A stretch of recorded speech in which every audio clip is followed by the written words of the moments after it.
উচিত বিপদে সহযোগিতা করবে না, আরো চেপে ধরবে, সহযোগিতা করবে।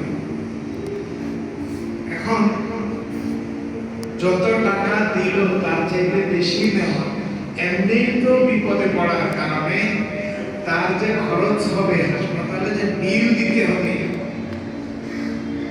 এটাই তো তার অতিরিক্ত বিপদের কারণে। তাহলে স্বাভাবিক জীবনে তার এই 10,000 টাকা খরচ লাগতো না।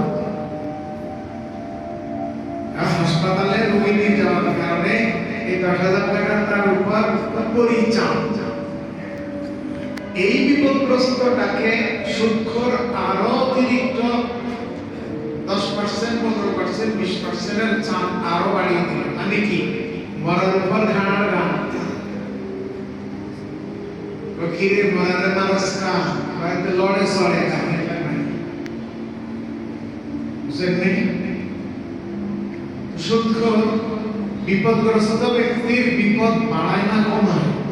বাড়ায়।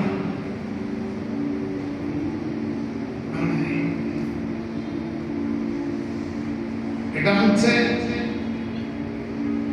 হিংসা।